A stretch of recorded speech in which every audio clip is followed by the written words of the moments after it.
Hello and welcome to the Warp Shelf. I'm Frank Duran. I'm Deshaun Vasquez. And today we're getting filthy. Like always, we're getting down with one of our filthy casual episodes. Welcome back to where we kick it back. Welcome to where we kind of act like every other podcast and just talk to you about the bullshit we get. Yeah. So, Deshaun, how you been, brother? Pretty good. Pretty good? Just had a birthday. Nice. Happy birthday. Thank you. And got some nice omnibuses. Ooh. If you guys don't follow me on Instagram, you can Follow see them there. Instagram. I'm always posting like nerdy shit on there specifically. I got Batman by Grant Morrison, omnibus number 1. Ooh. And I got Daredevil by Bendis and Maleev, volume 1. Nice. So with Daredevil, I only need 1 more of those, and that'll basically be the whole run. With Grant Morrison, I need 2 more. Nice. Yeah. That's awesome. I mean, they are beautiful. You can check out, literally, look at the Instagram because they are beautiful. And jumping back into Grant Morrison's run is something I've wanted to do for a while now. Yeah. Now that we're kind of so far away from it, it would be nice to look at it in retrospect. Because I know a lot of like people in like the comic book industry, or people who talk about comic books that I like respect, who keep bringing it up. It's just like, you know what, this actually might be the best Batman run, or at least like one of the best. One of the best. And I've always like heard that. It's just like, I could sort of get that, especially of Morrison's attitude of just like everything matters, everything counts, etc. Right. So they feel like it's all encompassing. So and I'm like, you know what, it'd be good to jump different, in. You know, like it's so much different than what Tom King's doing currently, what Scott Snyder was doing before. But you could sort of feel the influence of like Morrison the Snyder. That's definitely like growing up with that ilk. Yeah. Right. It's just, I feel like that he loved it too. The same way where it's just like, even though the New 52 was trying to wipe out all this history, Scott Snyder's like, but I got some ideas for that history, you know? You know all about the New 52 and just like, restart. Everyone's getting restart. Well, Batman, Green Lantern, so not as much. Oh, the only reason. But Flash, fuck them. Yeah, the only reason they even we got 0 year out of it was because they're just like, you know what? Looking at this don't make no sense. This doesn't really match up, and year 1 doesn't really make sense here anymore. So I guess we actually have to do it. I got a Band-Aid. Yeah, I got a dope Band-Aid. It's got shocks on it, and he punches a horse. But Green Lantern is more or less unchanged, except like now he's got lines on his costume. Right, just like, okay. That was one of the things I considered asking for a birthday, Lantern, was just to get Jeff because the whole run is like in 3 omnibuses now, and I was almost just like, yo, just give me all of Jeff Johns' Green Lantern run. Give me the Green Lantern. Yeah, no, I know. Maybe Christmas. Maybe Christmas. That's too funny. And we're half-backs, people. Me and him, we're I just got mine yesterday. And I got mine like 3 days ago. So we're halfway there. And I'm just excited to go back to the movies. Go back to the movies. Yeah. that's terrible, but like I'll go wear my mask and I'll go watch some movies, you know, like, cause like why the hell not? And I really enjoy that we can finally start taking these steps forward and get back to the movies. Yeah, I just want to go to the movies again. I mean, I have been enjoying the HBO Max same days, you know, and I've liked Netflix trying to dig down and be like, okay, we can be a big blockbuster release. Been convenient, we can do it. I would have loved to have seen Godzilla vs. Kong in theaters. Yes. I kind of hope that by the time I get my second shot that it's still somehow in theaters for some stupid reason. Like, mine's not until like the beginning of May, so it's just like... So it's like, But basically, I'm excited to get back, but I've been watching a bunch of stuff recently. I finished Black Lagoon with Black Lagoon's Roberta's Blood Trail, which I really enjoy that they try to end the show in the actual Black Lagoon run, and then they do the OVA, and it feels like almost more of a bookmark to one of the whole story, and you're kind of like, nice. Nice. That's good to hear, because OVAs usually don't really matter that much. Yeah, they don't. It definitely was a closed loop on another story that they had done with the Maid, you know, which was fun in the first place. But that's kind of the vibe of the whole show, is they were like, we're basically Quentin Tarantino movie animated, you know, and then Roberta, the main thing was like it going really far, you know, like Tarantino going like that extra step, Yeah. and then and then they were like, let's take it that much further, you know, like this deadly maid we got. Like, You talking about Black Lagoon makes me want to watch it again. It has been so long that I only remember certain things about it. I am really, really impressed with the show. Great animation. Sometimes the writing like hits so deep, you know, like where you're just like, damn, they tackling some big topics right here. Yeah. You know, like you're just like, oh shit, what's it mean to die and live in the gutter? Like, and you're just like, Jesus Christ. But I really, and you know, what does it mean to have life purpose? And you know, like, what does it mean to take life? And you're just like, Jesus Christ. Like, and You know, Tarantino movies are just like, whatever, it's fun. Whatever, it's fun. Did you also hear the other day? This might be fun. They talked about that. Tarantino talked about that death. Sorry, his what's his Death Proof? Death Proof. Yeah. Death Proof. He said Death Proof's his worst movie. Yeah, he said that for a few years now. He's been saying that. What? I've always been. What? How is it not Jackie Brown? That's what I was just about to say. I've always been of the opinion that Jackie Brown is his weakest film. And not even because then, Jackie Brown's not bad. Jackie Brown's not that bad. Like, it's fine, but it's just one of those things where, like, it's the only one of his that's not wholly his because he didn't write it. It was based off a novel. Right. And that's sort of the thing that, like, sticks out to me. It's the only one that's like, this is wholly my creation. Yeah. So it can't be all the way his. And that's sort of like what sticks out to me. But even then, it's fine. Yeah. But I've always considered that his weakest film. Yeah, and it's just kind of like, why would you consider Death Proof? It's so much fun and it's so visceral. Yeah. And like it sticks out in my mind even now. Death Proof and if is you could make a exactly- movie that sticks out in your mind through years, Yeah, like, come Death on. Proof and Planet Terror are exactly the types of movies that they're trying to aim for, just like that sort of sleazy grindhouse mentality. And in that, it works in spades. I would argue Death Proof actually works a little more just in that respect, Than Planet Terror, because it's a little more trashy. Yeah, and because it's just it's like more grounded. But it's a little more Planet Terror grounded. is definitely like, you know, like it's trying to be like a trashy zombie film. Yeah. You know, like. But it also has like more polish than you Yeah. would expect, whereas like Death Proof is like sloppy on purpose. Yeah. So it feels a little more authentic to me. Yeah. You get what I mean? Yeah, I know what you mean. Like kind of like Hobo Shotgun or something like that. Wait, Hobo with the Shotgun or something, you know, grindhouse movies, you know, like and he gets the feel and like sure you could say it's weak from and it's like because it's a genre film is what he's saying, I guess, but like you're kind of like that's what you were going for and you accomplished it, bro. Yeah. Like I don't see like and like Jackie Brown has a great cast, you know, it really does, but like I feel even the cast from Death Proof is like, you know, well cast, well done. Kurt Russell is a fantastic villain. Like It also has the greatest car chase in cinematic history. right, one of the best. And for some reason, I just can't get out of my head that the leg getting hit off. You know, it's the same thing as Hereditary when she loses the head. You're just like, Ooh. you're like, Yeah. like you're just like, didn't need to think about that shit, and it's just fucking burned in there.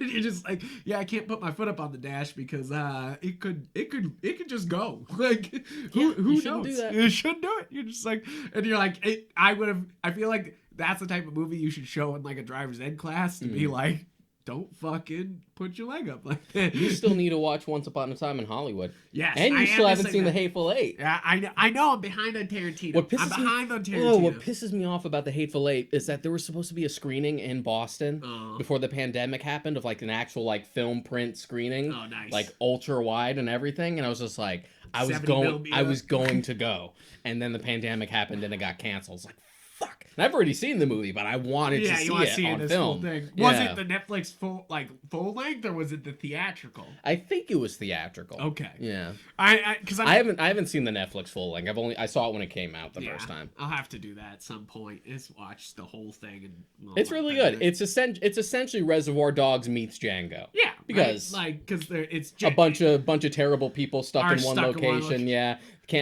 don't trust each other. Things fall apart. Once Upon a Hollywood is an interesting one for him because it's history. Almost, yeah, it's like it's sort of like a love letter to a specific era, but then it gets really Tarantino at the end. But it's definitely one of his more slower, like contemplative films, and that's interesting. Huh. I'll have to get to it. At some point coming up. Now what have you been watching? What you been Movie wise, I haven't been watching many movies. It's mostly just been anime and shit like that, like usual. So I've already talked about like how much The Promised Neverland is like fallen off. Yeah. And that did not end well. So we talked about that already. As a nice contrast, I was super into Jobless Reincarnation, which is weird for me because I'm not usually an isekai guy. Yeah. That's been a really great show. Nice. If you guys don't follow Gigak on YouTube, he has this and great Mother's video. Basement, they both have these one. great videos about like how good that show is and how it's just like, why is this show so good? It shouldn't be, but it is. Yeah, I watched both videos and I was like, wow, that it kind of seems incredible. I'll have to super good. I'll have to check it and out. since then, like Jujutsu Kaisen just wrapped up, and that that was so sick. Oh, I'm excited to watch. I've been like rewatching like fight clips for the past couple weeks now when I just have like nothing else to do. I'm like, oh, this is so dope. I rewatched Flight for the first time since it first came out. Flight? Yeah. It's Robert Zemeckis with Denzel Washington as the pilot. Yes. It was the last. Was it the last good movie he made? That's so damn insulting. Except, what was the last one? It was the one with Michael from the Office. I haven't seen Welcome to Tomorrow, but I heard it was terrible. But yeah, I honestly don't remember. But yeah, I don't know what prompted it. I think I was just in the mood to watch it again, and it was on Amazon Prime at the time. I don't think it's on there now. But I was just like, yeah, fuck it. I love me some Denzel. Right? Denzel's always good. And just watching it again, I'm like, oh my God. I'm reminded that it's just like, yes, Robert Zemeckis can still make good modern content. Because it's a really good movie. It's actually one of Denzel's best performances. So I'm like, man, I forgot how good this movie was. Now you got me looking up Robert Zemeckis' director list up here. I mean, yeah, I still haven't seen The Witches, but that's not a good score. On here. Yeah, Allied. I never saw that. Was The Walk after Flight? Yeah, The Walk's right after Flight. Yeah, The Walk was good. And yeah. And even before that, you had Christmas Carol, Beowulf, and Polar Express. Which I was talking about the other day. Of course, that's a great kids. I was really into the book as a kid. So was I. The trains. It's great for kids. It's a fucking train that brings you to Santa. What else do kids want? It works so well. And that movie just brings up the creep factor so much, and you're just like, why did we bring up the creep factor? It's kind of like the same situation where with the Charlie and the Chocolate Factory, where you're just like, why did we go so creepy? We were just a little too hung up on the technology. Not Willy Wonka, right? I'm saying that right. It's Willy Wonka is the first movie. And Tim, cool. The Tim Burton one has the same name as the book, which is ironic because the screen time is actually kind of skewed. The Tim Burton one is actually more about Wonka, and the other one is actually more about Charlie. That's why it's confusing. That's why I had to check. Yeah, that trips people up all the time. But I feel like even at the time that film came out, it was just one of those things where like there's a genuine sense of like wonder and like awe in this film that's just brought down by being too obsessed with like, look how impressive this technology is and look how dated it's going to be in a couple of years. Right, you're just like, I feel like if we went for something, even whether it be CG, Tintin looks better. Yeah, Tintin holds up a lot better. And what helped with that one is that they came out very similar times. And they went exaggerated with that. Yeah. They're just like, yes, this is motion capture, but we're still going to try and make this look like the comic. Yeah, and I think that Tintin is one of the bigger successes of that time, of even now with the live action remakes, because it's a big epic film and it's fun and it looks like the comic and it looks great, and you're just kind of like, damn, son. And you also throw talent on it, like fucking Spielberg, Peter Jackson, and Stephen Moffat on it. You're like, oh, shit. Money. But, hey, we're not talking down Robert Zemeckis. He made one of my favorite movies of all time, Back to the Future. The guy is a god. I'm not saying, Back to the Future, Who Framed Roger Rabbit. Some Tales of the Crypt part. Which, Forrest Gump. Just for the Who Framed Roger Rabbit is the only good one of those films where it's like a live action hybrid with cartoons. There's only been one chasing and none of them have even remotely measured up. Even Sonic the Hedgehog is just Who Framed Roger Rabbit, but they do it very poorly, and I mean that's kind of the difference, and they don't understand that it's not about the time that they were in the car together or traveling around as Detective and Roger Rabbit, but like they don't understand the plot just moves so fucking fast in that movie, and it never wastes any goddamn time. When was the last time you watched Roger Rabbit? Like a year ago or something like that. It's crazy. It's crazy. It gets better with age. Yeah, I think it's now that you can. It's so impressive. Now that you're beyond like being a kid of just like, oh my god, Bugs Bunny and Mickey Mouse are on the screen together, and you're just like, oh, I know what this film is aiming at now. Yeah. What's like the underlying theme of this film, and this just makes it way better. And it's funny because at the same time there was Cool World. Have you ever seen Cool World? Which was a huge fucking just hit and miss, trying to get so close to what Roger Rabbit was, you know, like so fucking close, where it was just like adult cartoon world that the guy falls into. Brad Pitt's gonna fuck a cartoon. Yeah, you're like, you bet in your ass he's gonna fuck a cartoon. Like, it's like you're like, wait. Maybe it'd resonate better today, you fucking pervs.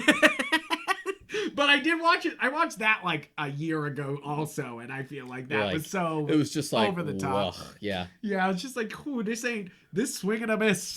Like it's a big swing and a miss. Yeah. The thing about Robert Zemeckis is that I think he was known as such like a technological innovator back in his prime with stuff like Roger Rabbit and Back to the Future and Forrest Gump. Right? They're huge jumps in technology. Like he's kind of he was doing James Cameron before James Cameron was doing James Cameron. So it gets to the point now where I think it's just one of those things where like with age, he's a little out of touch. So he can't really be that big innovator like he used to be anymore. Money and it actually power status can change a perspective, and it works better when he does much more humble projects that are a little more like grounded, like Flight or The Walk. Right.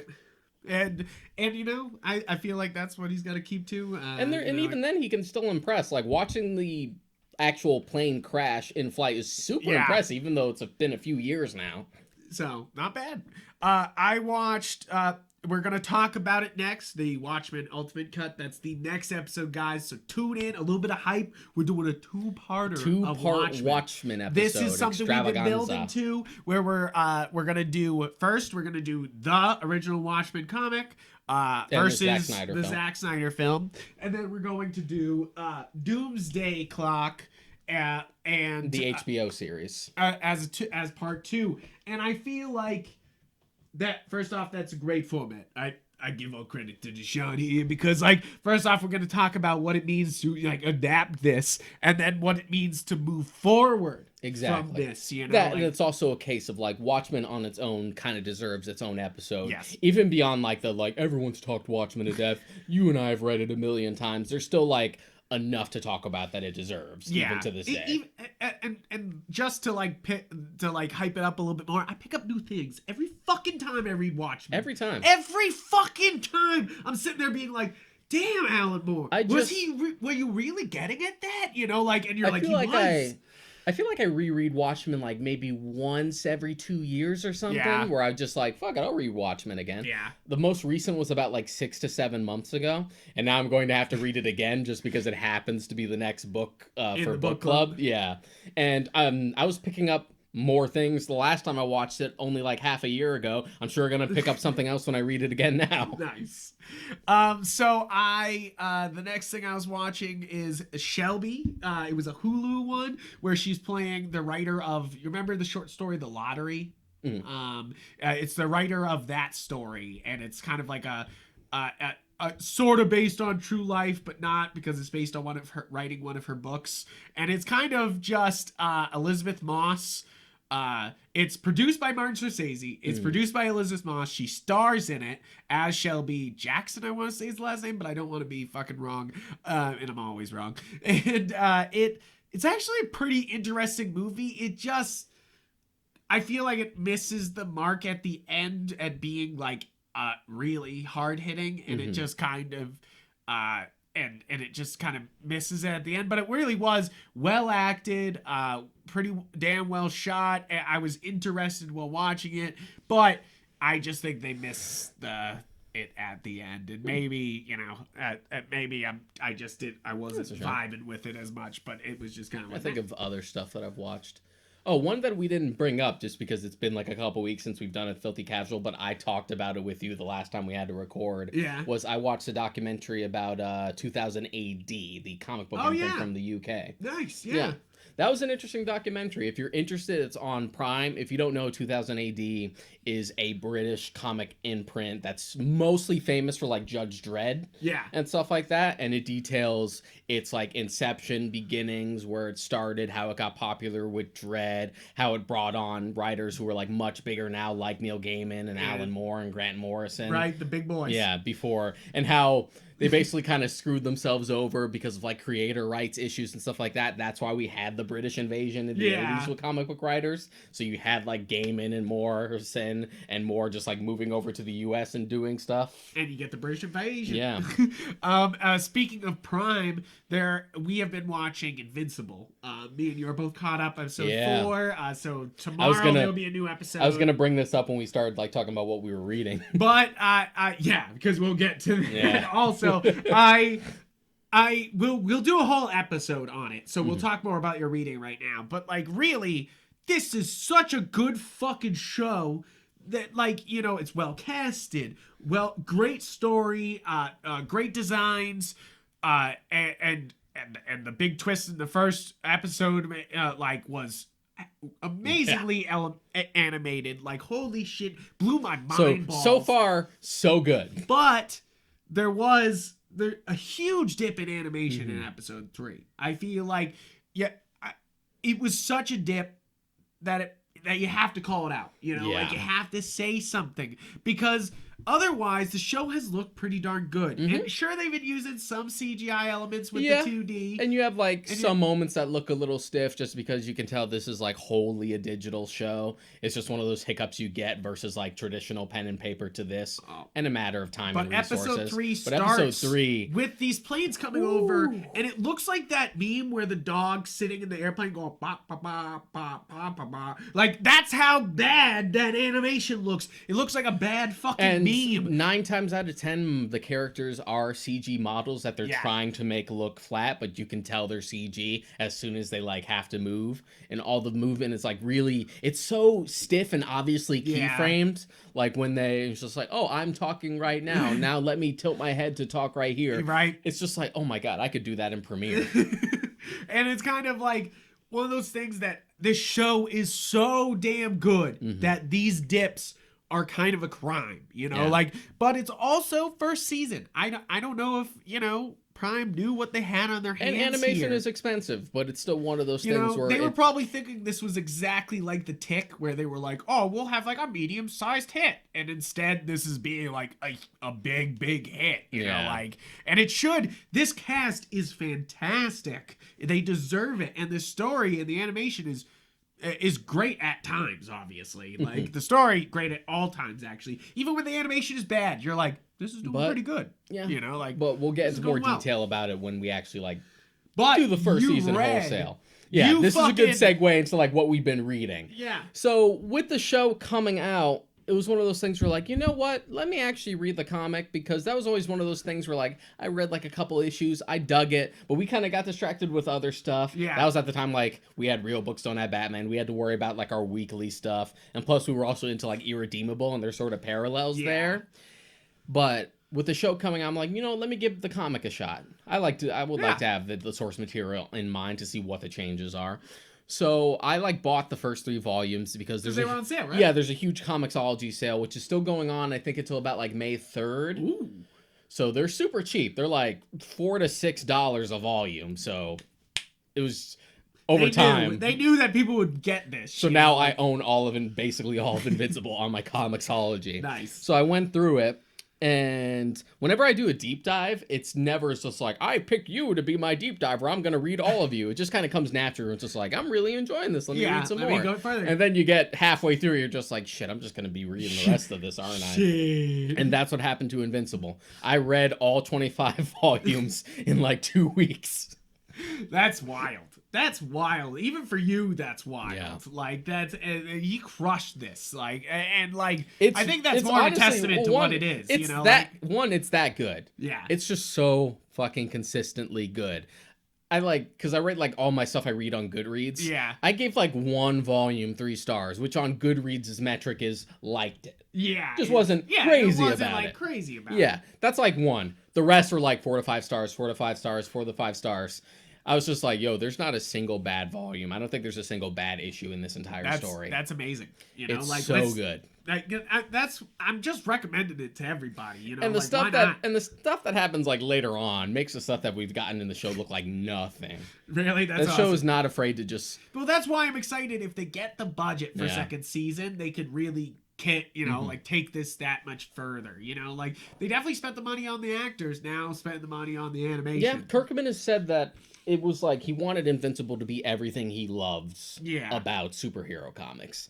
And that kind of shows. And what I love about the comic is that whenever it does shift the status quo, it's always in interesting ways. Yeah. There's never at a point where it's just like, okay, now this is starting to spin its Yeah. wheels a little bit. Because then it'll be like, okay, this person's dead. And they're dead for good. Because in this book, They're death dead. stays. Yeah, they're dead. Yeah. Unless they have like a reasonable excuse to bring them back. And usually when they do, you're just like, yep, that makes sense with the universe. Yeah, right. But Like, otherwise, just like someone goes, they're probably gone. yeah. And especially later on in the series, like the characters that they're axing off, you're like, holy shit. I'm It's- excited. It's because it's it is refreshing to see. fantastic. It's refreshing to see a character. Because we've talked about this before with like My Hero, where it's essentially just like a story about Superman becoming Yeah. Superman. Yeah. That's the same thing that we're doing with Mark in this. Except, but because it's Spider-Man, basically. Yeah. It's Spider-Man Superman is what I keep saying. It's just like, what if and it gets to Superman was more Superboyish? But it doesn't have to deal with, oh, this is part of like a huge company. We have to do this. There's editorial mandates. We can't go too violent. Yeah, you can't It can make just Superman do kill people. It can just do whatever it wants, and that's what's refreshing about it. Yeah, I agree. And it gets so goddamn violent. Oh man, holy shit! Sometimes, like, and I think that's what's so great about it is that like it does carry its violence with a sharp blade instead of going too gratuitous. You know, like In my, or for the joke, like. Not our Discord specifically, but a Discord that I'm a part of that I frequent the most. I've just been posting screenshots of violent shit, and they're just like, "What the fuck are you reading?" I'm like, "This shit is amazing." Like the worse it gets, the more I'm just like, "This is fucking dope." It makes the Omni-Man stuff at the end of episode 1 look like child's play by now. Like You're they've done way worse stuff. No, I mean don't spoil it for people. Yeah, like, it's not that's like, all I'm gonna say. But holy shit balls! That really get down on Invincible. It's good stuff. Before we move into more reading stuff, my last movie that I watched was Honey, I Shrunk the Kids, which I have never seen before. You've never seen Honey, I Shrunk? I've never Wow. seen Honey, I Shrunk the Kids. For some reason, it was one of those real big misses in my film knowledge, and I just finally was like, the other night was like, I saw Honey, I the Shrunk the Kids? third one first before I ever saw the first two, just because. I feel like, didn't that happen to you with Home Alone also? Yeah, it was just because for me that was just what was on TV. I would never fucking see the first two on TV. It was always the third one. Don't know why. What was fucking the third one is Honey, We Shrunk Ourselves. So it's about the parents and getting shrunk. Honey, The second one is Blew Blew Up the Kids. Who's just like, it's the opposite now. We big now. And then eventually I would see like the first two later Now, on. do I see the other two? Do I see Blew Up and... Well, it depends. How much did you actually like this first one? So I really did like this. Yeah. I think that, first off, sets are incredible. Mm-hmm. So sets are incredible. Rick Moranis is fantastic. Richard Donner directed that, right? Oh, I I think he did. I think he did. I'm gonna look it up. But basically, it's just a fun adventure film. Mm-hmm. You know, like this is classic Disney in a way. You know, where it's just like you're just like, oh my god, like this is so much fun. You know, like what you know, like what like it's kind of like I see why they're thinking about making a Honey, I Shrunk the Kids TV show. You know, like because this is endlessly.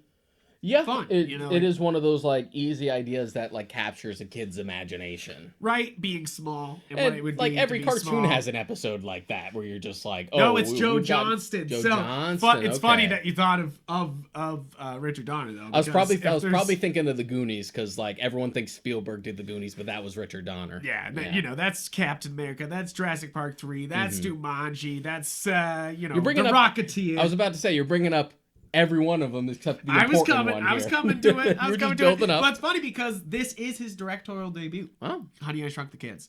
And really, I feel like that's the biggest flex of this whole movie is that this is his like first directorial debut, and it's like so much fun. It has so much vision, and it's got all this style where, you know, like it like knew what it was trying to accomplish, you know, like and stayed fun while being like it's an adventure film, like across the yard, you know, like I thought it was quite good. But what about 2 and 3? What I remember 2 and 3 being fine. 3 is the one I remember the most because again that was the one that was always in. Okay. So I'd say if you're curious, yeah, but I wouldn't expect like the same level of like polish that first movie has. Because that's the thing is like there's green screen shots obviously, but there's a lot of real sets here, and it looks great. You know, like in a classic movie way where they just don't spend that money on movies anymore. You know, like and They don't make them like they used to. They don't make them like they used to. No, literally, they don't make them like they used to. I literally like sat through a whole presentation on Unreal Engine and how they used it in The Mandalorian, and then also how they're looking for engineers to work in Unreal Engine and work at their studios because they don't have enough fucking people because they're gonna make every fucking movie with this from now on, you know, like because it's better than green screen. It's its own light source. It makes so much fucking sense. And again, we've talked about this before on the actual like Mando episodes. Yeah. That it's like a modern take on an old school technique. Like it's rear projection. Yeah, it's rear It's projection. funny how we've come back around on that. But We've it's gone full circle. Tracked. Yeah. Rear projection. Like that. They used to like, you know, attach they could do the projection, but they would have to attach a wire to the cameraman, and when he moved, it would like move with him. Now it's literally tracked in Unreal Engine. You Every know, fucking like driving scene in a Hitchcock movie where you could tell. yeah, like da. And I feel like it's all filmmaking always is breaking its own gatekeeping barriers down, and this is one of the big ones where we will now see full shows not only shot everywhere like this, but in Massachusetts and in New Hampshire. There's already studios that are set up like this. This is the move, and it means that they can do whole movies in studios. And it's also an advantage for like I mean, people are starting to get vaccinated now, but I'm sure it's an advantage in the pandemic smaller now. crews.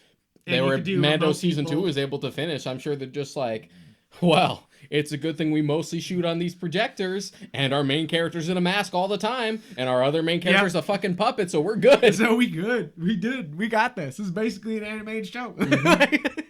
And not really. There's a lot. I know there's a lot of action, but you know what I mean. But I feel like that is the future, and that's also why it's so great. Filmmaking constantly is being like, it went from like only rich studios can do it to being like, you take the camera into your own hands, son, to being like, everybody knows how to edit because of TikTok, and you're just like, what? Huh? Can't tell whether I'm happy about that or not. No, that's what I'm saying. You break down the barriers, and you get more people in, and you get more content made. Anything else you've been like reading or watching? I mean, I read Doomsday Clock. I feel empowered. I read both parts in like one sitting each. I sat down one day and just sat down and read them, and we'll get into it in the episode. But I'm so excited. I'm so excited for that episode because it was quite the read. Beyond Invincible, I actually also caught up on Immortal Hulk. Oh, and I'm mad because I'm caught up.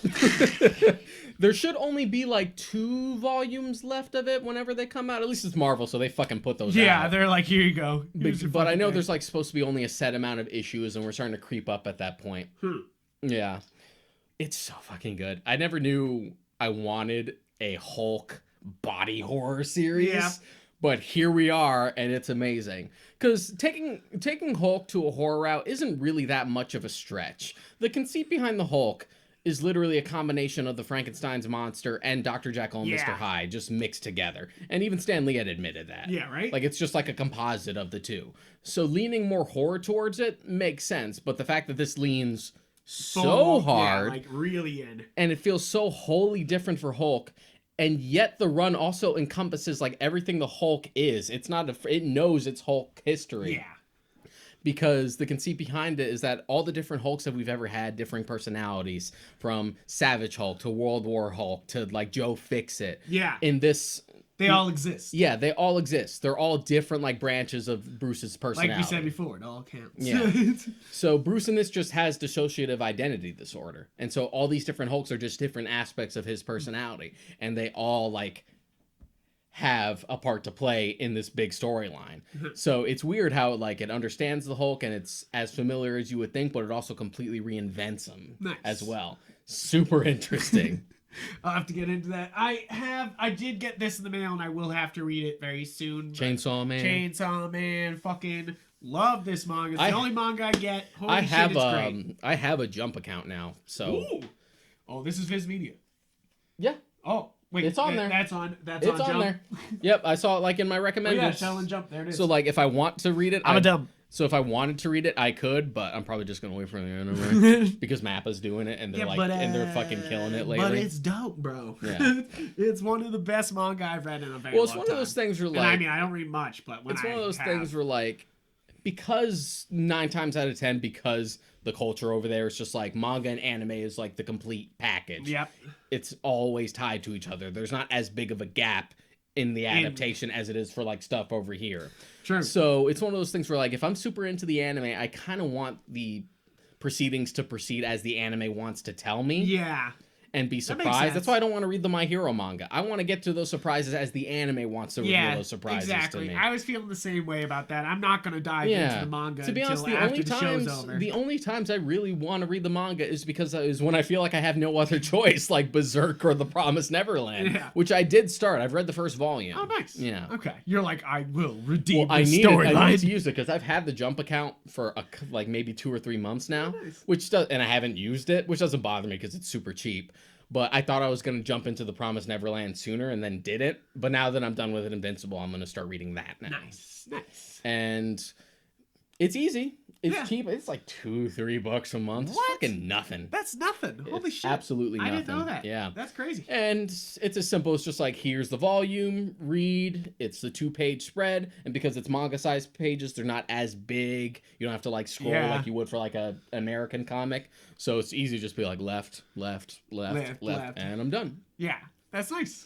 And plus the way it's like organized, it's like issue, but they always have the picture of the volume right next to it. Nice. So it's all like grid based. So you're done with volume 1, you're done with volume 2. This is where you're at, which makes it easier for me to just mark it down on Goodreads. Yeah, you're like, and I'm good. Because with Berserk, I had to like look that up. It's like, what volume am I in now? Where the fuck am I now? Yeah, that's fair. Is it time to talk games? Or is that all you have read? As far as like normal stuff on my own. I finished a book called Kings of the Wild. That was a really fun book. I brought it up to you before. It's the first book in a series called The Band. Yes. It's super fun. It's basically like a D&D campaign as a book, just its sense of humor and the way the proceedings go. It's about a band called Saga, who was like this old like mercenary band from back in the day. They were huge. They were the best. And now years later, after they've all retired, they need to get the band back together. Oh, of course. The whole thing is like a metaphor for just like how bands like break up and come back together, do reunion tours and stuff like that. It's like on the nose in the best way. In the best way. In a That's super nice. fun way. I love shit that's just like, this is the gimmick. It gets down to the fact we're just like, oh, here's the drummer. He wields dual daggers. You're like, okay.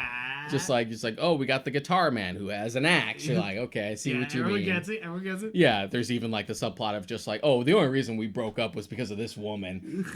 Just like, it was always someone's girlfriend who broke the band up. He's like, no, that wasn't necessarily true. Yeah. And so they like tie it onto that and how they're just like, man, mercenary groups, it used to be about the adventure, man, but now it's all just about the entertainment because now it's turned into like gladiatorial combat where they have monsters and they just have them face it to get like the crowd going. Arena Just shows. arena stuff. It's literally arena shows. You're like, I But get it. super I fun, get great it. sense of humor, cracked me up. It's actually one that I've added to the book club list for like later, once I've like had time to separate it, because I think it's a really good book to read with a group.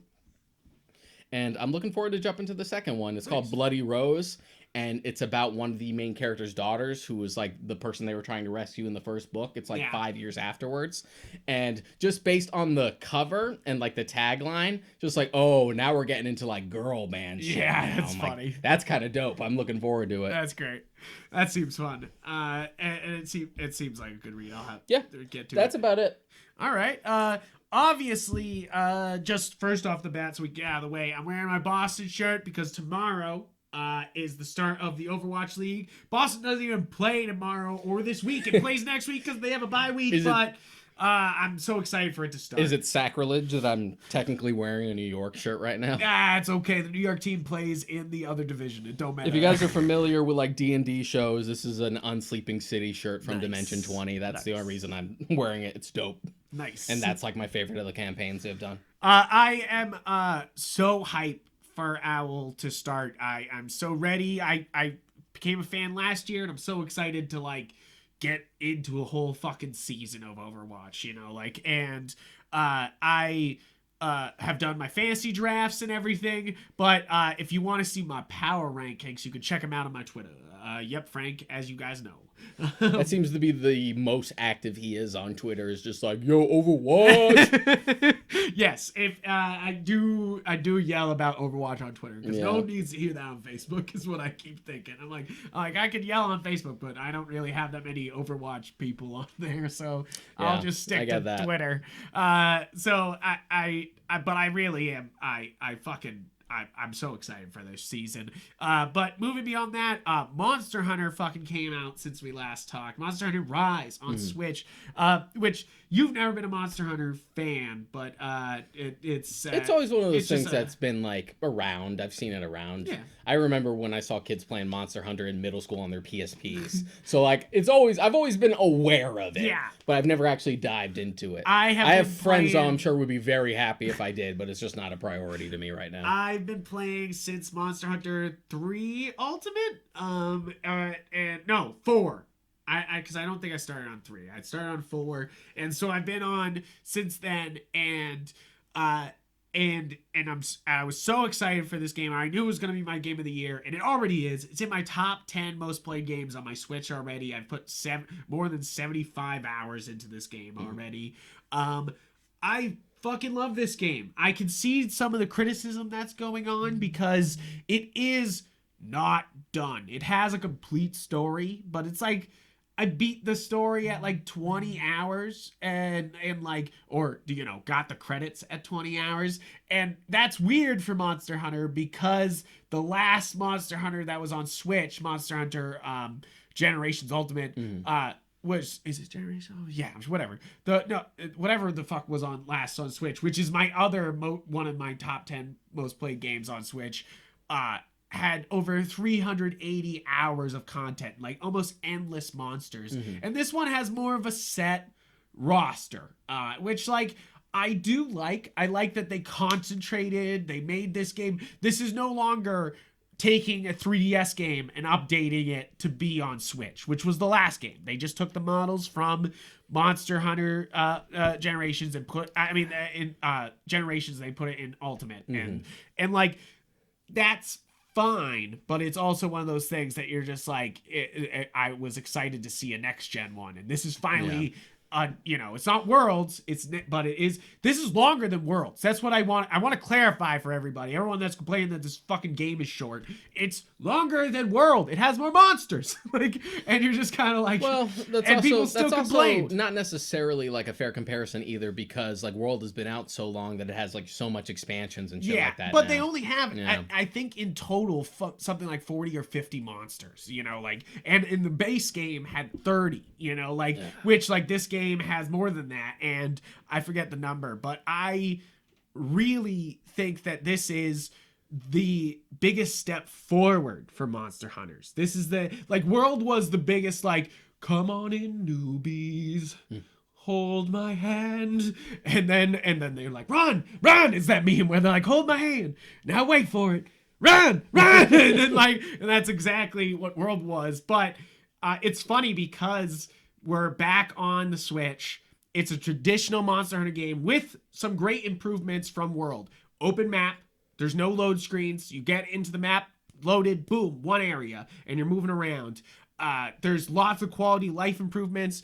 There's even big steps forward, like the wire bugs and switch moves on every one of your weapons. You can literally change the special moves you can do, which opens the game up to being even more customizable to your style, because this is a game that offers 16 weapons. So like you have a lot to like go through and figure out what your playstyle is. And of course, I'm a Gunlance main. Gunlance gang for life, baby. I don't fucking ever drop off Gunlance.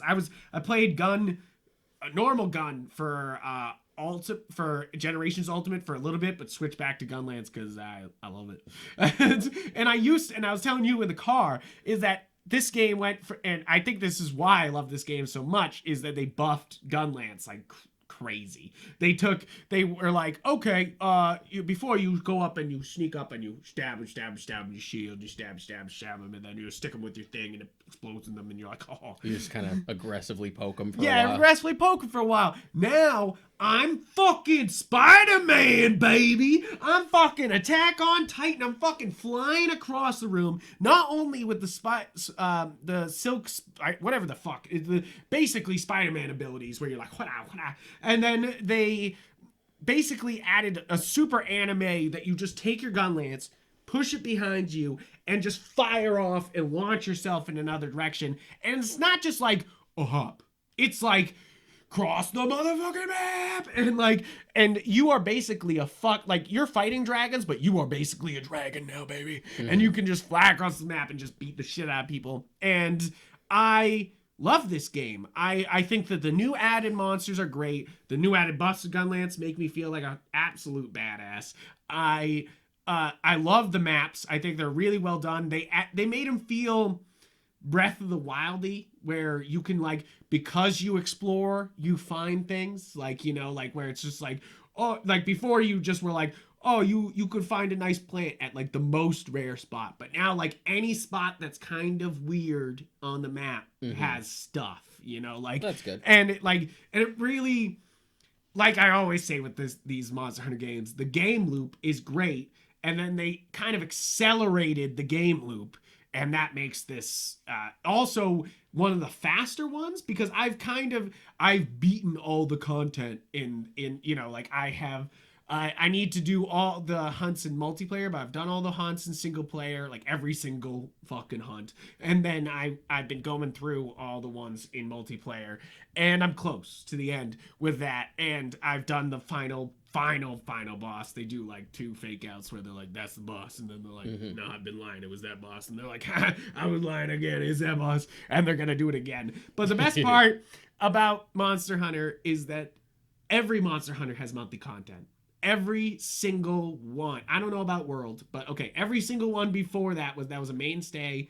Monster Hunter had monthly content for at least the first 6 months of the game, and they are literally launching in probably the next week or two a patch that's called 2.0 that adds at least 3 new monsters, maybe 4, because it said they confirmed 2 monsters, and then it says monsters for this third icon, so it's implying that's not just a third, it's a 4th or a 5th monster, which that's huge. That's fucking a whole thing you would pay for, and it's all gonna come free, and they're gonna unlock the hunter rank, because that's why this game is so short, is that you can only go to hunter rank 7 when I'm pretty sure you can go to hunter rank 99 in the other games. So you're just okay, you're okay.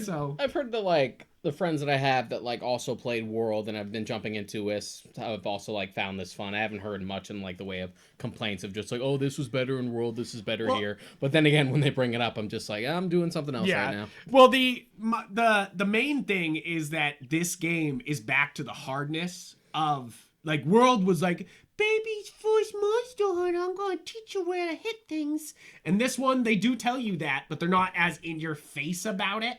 Like, they put all those systems from World in there, like, telling you where they're weak, how much poison they need to get poisoned, but they like put it in the menus instead of like, you select this monster, this is where you hit it. Like, and they basically give you the tutorials, but if you're dumb, of course, you could skip right through them. And it's led to a lot of people on forums being like, how do I do this thing? How do I do this thing? And like, this is definitely the biggest new crowd of Monster Hunters I think there's ever been, you know, like, because World was huge, but this is like all the World people moving over to the real games. That's how I call it, because World is its own thing. This is a real motherfucker right here.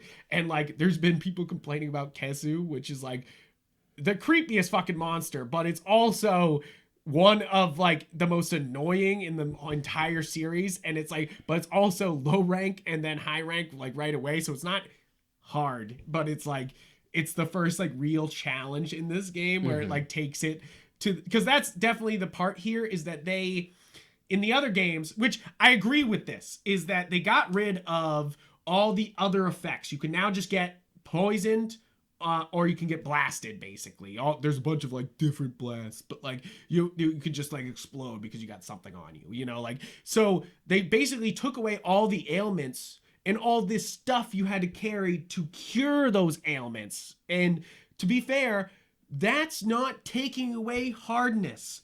That's taking away preparedness, and that's taking away waste of game time. You know, now you just get every monster poisons you or blasts you, and you can just cure those with the couple things you're carrying. That does not take away hardness. Like, that just, it's like the argument for Ocarina of Time just wasting your time sometimes, where you're just like, this does not equal hard. This is just a waste of your time. And like, and I think that taking away that and making this game more like rounded to the game loop really fucking makes this fly, and makes this I mean, I've already put 75 hours in. I can see myself putting another 75, especially when they put more monsters in. And they already announced also there'll be next month after that a version 3.0 with even more monsters, and they said the true ending to the story, which I'm just like, I'm like, so they want me to play for 2 months, you know, like at least, which, like, to be fair, I probably would, but it's funny because I've seen a lot of people complaining on the forums being like, I put 150 hours in and I feel done. And you're like, you gotta wait, guys. You put 150 hours into a game that's been out for 2 weeks.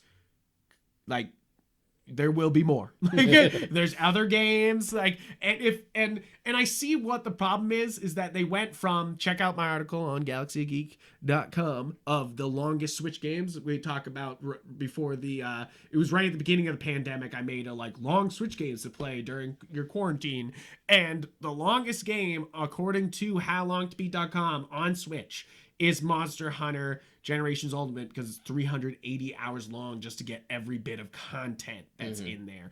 And yes, I see that I basically covered all the beat the full story at 50 hours, and I've been playing, you know, other stuff and doing other end game stuff now, and like I can see that this is much shorter, but like that does not mean it's bad, you know, like it just means that this is what this package is, you know, like this is what this is, you know, like, and I dig it. I think this is the bravest, which it sounds stupid, but like the most ambitious is what better word for it. Most ambitious Monster Hunter, one of the best designed, and just one of the ones I've had the most fun with, and I can't wait to fucking play more, you know, like it's one of those major addictions for me. I can't wait until it's brought up in every article that you do from this point forward.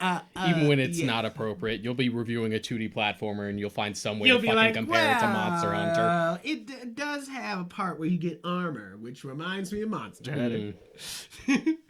But I have been playing with the most fun about this Monster Hunter is how easy it is to play with your friends, and I've been playing a lot with friends, and I think that that's one of the beauties of Did this you play one. with Rob? Yeah, I did for a bit, Yeah. and it was a lot of fun. And I kept telling him he carried me. He fucking had way more hours in the game, and he fucking was just like, "Let me carry you, boy." And I was just like, "Thank you." I kept bugging him. He's just like, dude, don't talk to me about Monster Hunter. Go talk to Frank. Go bother him. Play with him. I'm not playing it. I really I enjoy this, and the thing is that this is one of those titles that I feel like they're gonna keep expanding on, and that's the beauty of it, you know, like, is that, yes, this is a great package right here, and I felt like I mean, I got 75 hours in. That's $1 an hour, guys.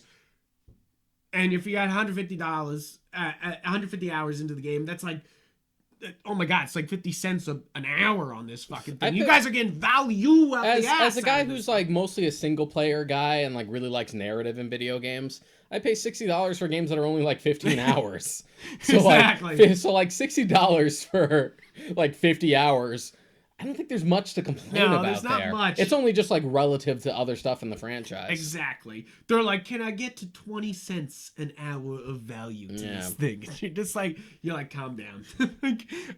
But I'm just, I am blown away. I am head over heels. I'm mad I didn't get any of the amiibos. I was trying to get the fucking amiibos for this, and I just couldn't fucking pull it off. And I was I was just like, come on. And for some reason I can still get Banjo fucking Kazooie at any Best Buy, but I can't fucking get any Monster Hunter. Like, it's just, that's because Banjo Kazooie, as far as like relevance, is really only true. because he was back in Smash. It's not like he has a new game that everyone's hyped for or anything like that.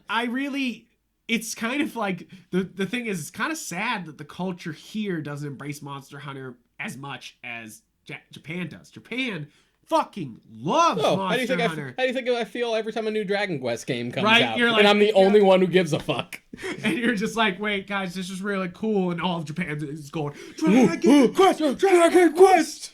Same thing with Monster Hunter. There was an article coming out that a CEO gave everybody the day off to play Monster Hunter on the launch day, and I've seen pictures of old men playing Monster Hunter on their train system. They literally had to change laws because of Dragon Quest. Like that games like of that caliber could only come out on the weekends because there was a record amount of people who would call in sick because the new Dragon Quest game hilarious. came out. I love that shit. And it would like really fuck them over, so they had to be you have to release this on a weekend. That's super funny. That's actually great. That's how big Dragon Quest is in Japan. That's fucking awesome. I love that shit. And that's why I hope that someday we can get to that in America where we're just like, video games, bruh. And we're always 3 to 10 years behind. And Dragon Japan, Quest 11 is definitely the most accessible Dragon Quest to date. So it will keep going. The only reason you wouldn't like it is if you just don't like turn-based. Period. Yeah, I mean, I'm not against turn-based. Period, but it's just kind of sometimes boring. But that's not good. Probably not that game's fault. Like, it's gonna be interesting when I play Octopath, whether I'm gonna be like, I can see where you're coming from, or I'm gonna be like, you are wrong, sir. I think I have the cartridge. I think you can borrow it. I'm pretty sure. I own it now. No, you own it now. Okay, all right. And no, you have it digitally. Oh shit, fuck. Because I remember you bought it digitally because it was on sale. I'm like, fuck, Frank, how am I supposed to borrow it now? I with Monster Hunter, it was so funny. I was like, I'm gonna buy digital. I'm gonna buy digital. And then the day came and they were like, you could still get the seal box. And I was like, fuck. And I got the seal box. And I don't mind having the cartridge in there. Of course, it adds some loading time, because it would be as zippy if it was on your actual system, but yeah. It's fine. It's totally cool. I don't even notice, I like my physical content. Yeah, that's really it, is that in a world where they're literally shutting down the PSP store and now you will never be able to play certain PSP games PS3 as well. Yeah, exactly. It's in a world where that's happening, you're just yes, we have to preserve these games. Again, it just brings up the conversation over and over again about game preservation. Yeah. Exactly, because we're literally losing games and things about games. We're just it's going missing. It's just because gaming is such a new art form. We go through the same process that we do with film and other art forms. Yeah, where things just went missing. I'm sure decades from now we'll have a better idea of just no, game is art and we need to be better about preserving it. Yeah. Yeah. Exactly. But right now, we're still so early days that we have to like yell at people, just like, you guys realize what you're doing? Do you know what you've done? It's true though, you know, like it's weird too, you know, like You guys shout of just like, oh man, they used to burn old film prints because it would take up space, or just re-record over it. Just like, yeah. All those missing Doctor Who episodes from back in the day. Just right, like, just yeah, gone. just like, yeah, just gone. And that's it. What do you think we're doing right now? Yeah, right. You're just like, come on, watch this shit. We gotta take this seriously, you know, like, cause it's sad when things like this disappear, you know, like you're just like, damn, good stuff should just fucking disappear into the night because of bad media management, you know, like just not fucking cool. He's saying. It's a saying. But as far as what I've been playing, not much really. Not much? Not much. Because you were dipping into Invincible. Not only that, but I was also trying to focus on like writing, which Nice. at the time we're doing this episode, I finished the second draft of my book, which is good. So because of that, I've been trying to avoid, after I finished Final Fantasy VII Remake, I tried to avoid any big games that are like big time sinks. Yeah. I mostly went to like casual stuff. So Nice. I like went through Limbo again because that game's only like 4 hours long. And I played, I have all 3 Rock of Ages games, and I beat the first 2. Nice. In case I showed you the trailer for last time I was here. Last time. If That you guys looks don't know, ridiculous. it's so fun. If you guys don't know what Rock of Ages is, it's kind of like a tower defense game. Yeah. Where the conceit is that for one round, you're building your defenses for like this track. And you and your opponent both roll giant boulders towards the end of the track to try and knock your opponent's door like loose, and then you like run over the character. So over time you build defenses, so whatever gets in the rock's way, it sort of diminishes its health. So even if you don't destroy it, by the time it does hit the door, because it's been shaved down so much, it's not going to do nearly as much damage. Simple concept, really addicting. The cutscenes have like this very Monty Python-esque animation and sense of humor, so that makes it fun. That is fun. In the first game, you're Sisyphus, like rolling the rock up constantly until he decides to take revenge and escapes and just uses the rock throughout history to cause mayhem. That's wild. The conceit behind the second game is that it's Atlas instead, Nice. who wants to get out of like holding the world up, so he like replaces it with a falsie, and then he starts wrecking havoc with the rock. With the third game, you're one of the Argonauts. That's how the game starts. It's super funny.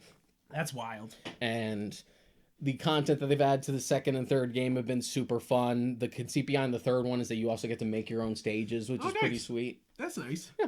Nice So little it's been an easy one to be like, I feel like unwinding and I need to get my reading for the Count of Monte Cristo done. I usually switch back and forth between physical book and audiobook depending on what I'm doing, because I have to read like 90 pages of that thing every week. So I got to get it done somehow. So sometimes I'll just put on Rock of Ages and just like blast it through the years and just don't bug me. I'm rolling rocks. Rolling rocks. Shit, what the fuck? I literally just thought of something and then completely forgot it. Jesus Christ. Sorry, go ahead. Did it have anything to do with rolling rocks? No, it did have something to do with rolling Or like rocks. Count of Monte Cristo? Oh, did you watch the Indie World, Nintendo Indie World thing the other day? No, because... Speaking of indie games, I was trying to transition there. When was that? Wednesday? No, Tuesday. Because I thought it was strange, the Indie World. Was it yesterday? Was it yesterday? I don't fucking Because know. I'm pretty Time sure... does not matter. Because I I think you were messaging me about it when I was getting vaccinated. So I was out. Okay. It must have been yesterday because now there's a Fez review on Nintendo Life. I mean, just to sum it up, a lot of good classics are coming to Switch. You know, like it wasn't a super impressive indie world. Like I wasn't like, but it had some good guys here. I mean, TMNT, that new Shredder's Revenge, I think it's called. Yeah, it's by the same guys who did Streets of Rage 4. It's gonna be dope. Which It looks so good. Streets of Rage 4 is the shit, by the way. And I mean, I love a good beat 'em up. You know, like good beat 'em up is damn worth its weight, and I feel like this one will be worth it. Fez has been placed on Switch as of today. There was this really interesting one called The Longing, where you have to wait. Is it called The Longing? Where you have to wait 400 actual fucking days to get to the end of the game. It's like really interesting, where there's like little like slice of life things to do in the game, But like once you start the game, a real life timer starts for 400 days, and then your king that's sleeping wakes up and does whatever. I assume destroy the fucking world. Okay. But like it's like this big thing. It's kind of this weird, like, you know, kind of use of time and game, you know, like it should be interesting. I'm not gonna I mean, I don't even know how you review this game is the problem. Like, you can play it, but you're never gonna know the ending until 400 days from now. So what, everyone's reviews of this game is gonna come out 400 days from now? Other than that, or they'll probably cheat and just fuck with their system clock. Yeah, right. Like fucking push it forward 400 days and be like, got it, got the ending. Which I did it. Did it. I think it's really interesting that they're doing stuff like that. They also did Oxenfree 2 as an announcement, which Oxenfree 1 is fantastic. Great little indie game. The one I was most excited for, which is so stupid, but House of the Dead. Like they announced House of the Dead 1 and 2 are coming to Switch, and nice. And hot damn did I love those games. Like, yeah, I used to have them. I'm a Time Splitters fan, man. I'm a fucking step on a fucking thing and shoot people fan, you know? Like, I know that's so totally nostalgia, like, because I lived at a beach and we had those games at every fucking little thing on the beach. Like, you know, like, I fucking love these games. But, like, and so I'm really hyped that, like, to play some... the thing is, though, it definitely looked like they didn't have motion controls for the Switch, and you're kind of like... What do you think I'm a waste. Yeah, you're like, what a waste, because it definitely looks like in the demo it was you know, it was jerky, like somebody was using a joystick to control it, and I was kind of like, we're on Switch, let me point at the screen and shoot. Yeah, like that is the point of this motherfucking system. If I can't point and shoot, then I might as well just get like Typing of the Dead or something, which I'll take. Which would work for me because I'm a pretty fast typer. I can type like 70, 80 if words like per Limited minute, Run baby. put out like a keyboard for Switch and like and that, you're just like, ooh. Yeah, I'm a pretty fast typer. I got like 70 to 80 words per minute. I used to kill Mavis Beacon, baby. I used to have to do that fucking every morning because I had like computer technology. I remember, my thing. I remember trying to get so school. fucking fast at typing, you know, just like I gotta beat this thing. Like I gotta fucking crush this. I mean, it was a good Nintendo indie world. I'm excited for more, and there's an indie sale going on in the Switch shop right now, which, you know, like it's worth checking out for a lot of games. Yeah, on there, I remember you know? messaging me about it yesterday. I'm pretty sure it was like when I was getting vaccinated, and when I got home, I was pretty much napping. So I think the other two games that really stood out to me was, of course, Crisis Tales, which we've already seen and it's already got a demo on Switch. It's really cool. It's like a turn-based fighter, but you can mess with time on screen. You can make enemies younger and older just to fuck with them. Cool. It's interesting, and the demo's on Switch, so you can try it for yourself. But then there was also Aztec Forgotten Gods, which was blending Mexican storytelling with anime-inspired action adventure. It looked dope. Like it looked like this weird like cyberpunk but Aztec future that they were playing in, and the action looked actually pretty solid. You know, so I hope so. You know, like the other, I mean, big thing that's coming up this month for Nintendo is Pokemon Snap at the end of the month, which I have pre-ordered already. Yeah, so do I mean, they put out new footage of that this past week. You don't have to show me more. I pre-ordered. It's beautiful. Just put out the game. Like, you know, like this is you already got my money. Like this is the obviously the most beautiful Pokemon game we've ever seen. I love the jokes. You know, like, I loved the jokes that were coming out about it. It's just like, oh my god, it took Bandai to actually give Double Kick an animation. I'm like,